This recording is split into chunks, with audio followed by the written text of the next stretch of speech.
वैशाली साड़ीज, दुल्हन लहंगे, फैंसी लहंगे, साड़ियों की सभी रेंज का एकमात्र शोरूम वैशाली साड़ीज, घंटाघर के पास, सुजानगढ़। नमस्कार, एसएन सुल्ला में आपका स्वागत है। मैं हूं शिव कुमार तिवारी।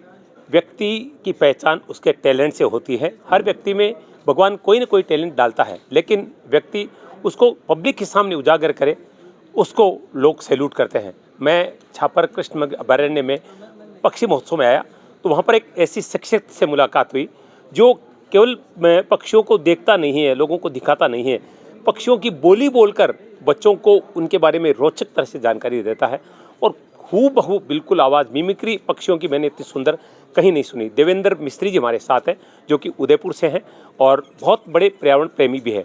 सर, बहुत बहुत स्वागत है। पहले तो मैं आपका कंप्लीट परिचय जानना चाहूँगा। सर, मैं देवेंद्र मिस्त्री और मेरा काम था मशीनरी और इन सब का। प्लस मुझे बचपन से ही ये जंगलों कंदराओं में घूमना और मिमिक्री करना, मैं कहते हैं कि 8-10 महीने की उम्र से ही मैं मिमिक्री करता था माँ बाप का।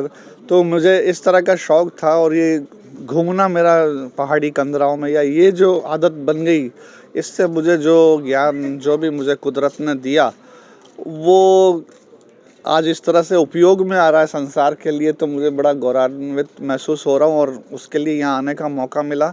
तो मुझे बड़ी खुशी है कि वो ज्ञान जो कुदरत ने दिया वो किसी काम के लिए दिया।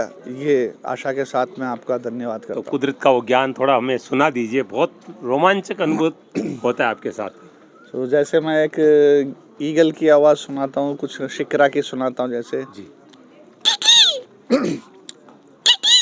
ये जैसे शिकरा रोज सुबह बोलता है। आपको गरुड़ होते हैं, आपके सरपेंट ईगल, जैसे क्रेस्टेड सरपेंट ईगल, ये इस तरह से। जी। फिर जिस तरह से ये कौवा बोल रहा है, ये कौवा, इसी में जो जंगली कौवा है। फिर जैसे हम लोकल डव जो कमेडी बोलते हैं या फाख्ता बोलते हैं,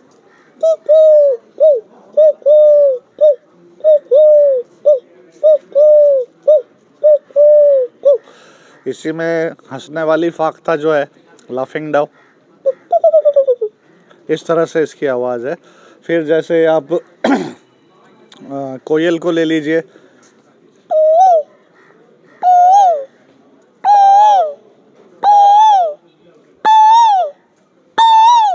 ये इस तरह से। तो जो ये बोली बोलते हैं, मुझे पक्षियों के बारे में, उनकी भाषा के बारे में जानकारी होती गई। केवल एक ही तरह का प्रलाप ये नहीं करते, इनकी बहुत सारी अलग अलग शब्दावली है जिसको सुनना होगा। मेरा सोच ये भी है कि कुछ अल्ट्रासोनिक साउंड्स ये इनमें कैपेबिलिटी होती जो हम नहीं सुन सकते। मेरा ये मानना है, इनको अध्ययन करने की बहुत ज़रूरत है और बहुत ही एक अलग विधा है। जब आप इस आवाज़ों को निकालते और जब आपको प्रत्युत्तर और उनके जीवन में झांकने का मौका मिलता है, वो किसी ब्रह्म ज्ञान से कम नहीं होता है। पक्षियों के अलावा कुछ जानवरों की भी आवाज़ें? हाँ, जैसे मान लो लंगूर है, कोई उसका लंगूर अलार्म कॉल कर रहा है ये इस तरह से शेर वगैरह को देख करके। तो ये एक लाल जंगली कुत्ते होते हैं, ये जंगली कुत्ता जो होता है लाल रंग का। तो इस तरह से अभी शेर है, जैसे शेर लेपर्ड जिसको बोलते हैं, लेपर्ड का जो सॉइंग कॉल है, ये जो आरा मशीन की तरह चलती है ये कॉल उसकी, तो ये लेपर्ड का विशेष कॉल है। तो इनको सुन करके आप जंगल की गतिविधियों को जान सकते हैं कि कैसे अलार्म होता है। जैसे मोर है, ये सब ऐसे उनके सिग्नल्स है। कहा जाता है कि वो अलग अलग परिस्थितियों में अलग अलग, जैसे हाँ, ये वाणी होती है, बारिश के लिए कुछ अलग अलग होता है। वो इस तरह से उसके कई सारे भाषा होते हैं। कई बार अलार्म करने के लिए भी वही भाषा होती है जो संपर्क स्थापित करने के लिए होती है।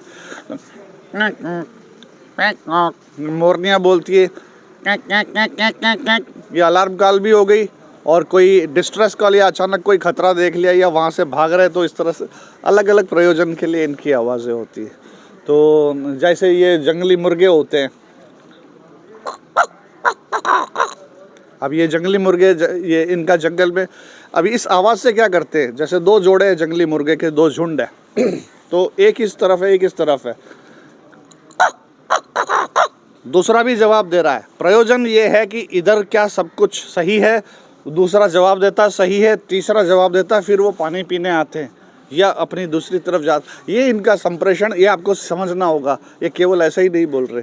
तो इस बातचीत को समझने के बाद जो आदेश या अपने मन के अंदर होता है कि ये सही चीज़ें यहाँ बताई जाए, इनके अंदर क्या है, ये केवल वो नहीं है कि बिना दिमाग के जीव नहीं है।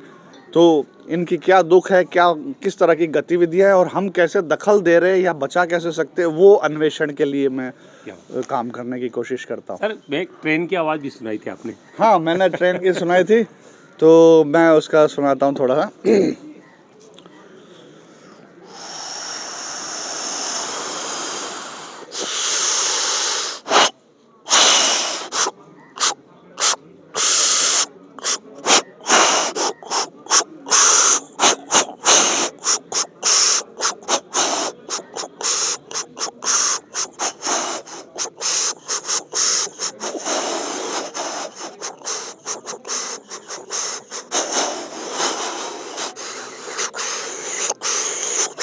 अब इस तरह के जो अलग अलग इसके साउंड ट्रैक्स हैं, अलग अलग गुफाओं में, कंदराओं से निकल रही हैं, तो इस तरह से जो खटक पटक होती है उसका एक संगीत सुनिएगा जी।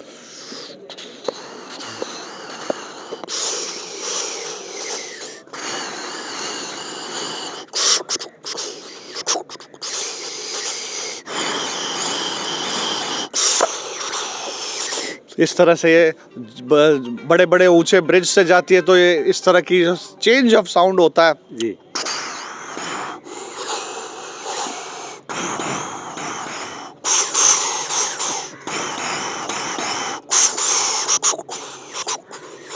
ये इस तरह से इसका पूरा, तो ये अकोस्टिक्स है। इस अकोस्टिक्स जो ध्वनि है, साउंड है, वॉइस है, आवाज़ है, ब्रह्म है, नाद ब्रह्म है, उसको समझते जाओ, करते जाओ, यही आपसे गुजारिश है।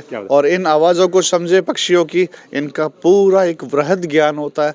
धन्यवाद। सर, मैं आप कोई एक्टर वगैरह इनकी भी कोई मिमिक्री करते हैं? नहीं, एक्टर वगैरह की नहीं आती, क्योंकि मैंने कभी नहीं किया। की नहीं है सर? नहीं की। चलिए सर, बहुत बहुत धन्यवाद बातचीत के लिए, बहुत अच्छा लगा और आपकी कला अद्भुत है निश्चित रूप से।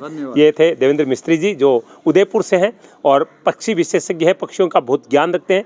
और यहाँ पर जो पक्षी महोत्सव मनाया गया, उसमें सैकड़ों स्कूली बच्चों को आपने बहुत रोचक ढंग से पक्षियों के बारे में बताया और उनका मनोरंजन किया। ऐसे ही सुधा के लिए मैं शिव कुमार तिवारी, अपने सहयोगी विवेक तिवारी के साथ आप सबका धन्यवाद। नमस्कार।